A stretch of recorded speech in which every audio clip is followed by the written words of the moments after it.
सोचिए, क्या हो यदि आपको सजा के तौर पर एक ऐसे कमरे में रहना पड़े जहां ना कोई रंग हो, ना कोई आवाज, ना किसी बाहरी व्यक्ति से संपर्क, और ऐसे में आपको कई वर्षों तक रहना होगा।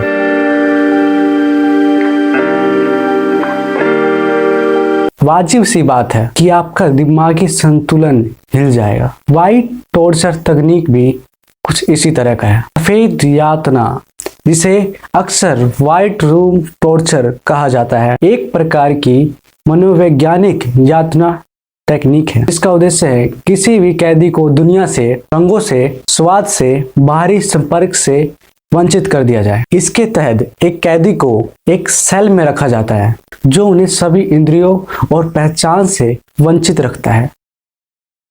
यह विशेष रूप से ईरान में उपयोग किया जाता है। हालांकि संयुक्त राज्य अमेरिका, वेनेजुला और अन्य कई देशों में इसके उपयोग के प्रमाण मिले हैं। ये कैदी सभी रंगों से वंचित होते हैं। उन्हें पहनने के लिए सफेद कपड़े, यहाँ तक कि खाने के लिए सफेद भोजन दिया जाता है। यहाँ तक कि ये जिस सेल में रहते हैं वहां पर छाया तक बनने नहीं दिया जाता। और तो और ये कमरे पूर्ण रूप से सफेद होने के साथ साथ ध्वनि रहित भी होते हैं। यहाँ पर आवाज करना बिल्कुल मना होता है। यहाँ तक कि गार्ड भी गद्देदार जूते पहनता है ताकि कोई आवाज ना हो। इससे कैदी पर मनोवैज्ञानिक प्रभाव पड़ता है। खाने में कैदियों को सफेद भोजन खिलाया जाता है। उदाहरण के लिए सफेद बेमेल चावल, जिससे उनके स्वाद का पता न चले। जासूसों को अक्सर महीनों या वर्षों तक ऐसे व्हाइट टॉर्चर रूम में रखा जाता है। ऐसा माना जाता है कि सालों तक बिना बाहरी लोगों के संपर्क के सफेद रंग के कमरे में सफेद चीजों के साथ रहने से, सफेद खाना खाने से उनकी मति भ्रष्ट हो जाती है तथा उनका दिमागी संतुलन हिल जाता है और वे अपनी याददाश्त खो बैठते हैं। इस तकनीक का उपयोग का आरोप ईरान पर है। ईरान में राजनीतिक बंदियों पर सफेद यातना का प्रबंध है।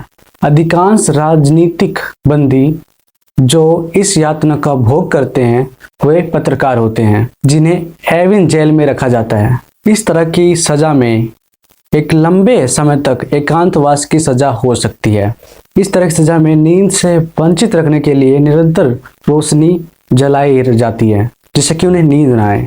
नींद से वंचित रखने के लिए लगातार रोशनी का प्रयोग अक्सर जेल अधिकारियों के नियंत्रण से बाहर हिरासत केंद्रों में होता है, जिसमें एविन जेल की धारा 199 भी शामिल है। ईरान ने कई बार व्हाइट टॉर्चर रूम का उपयोग अपने खिलाफ उठे आवाजों को दबाने के लिए किया है, जिसे वो हमेशा नकारता आया है।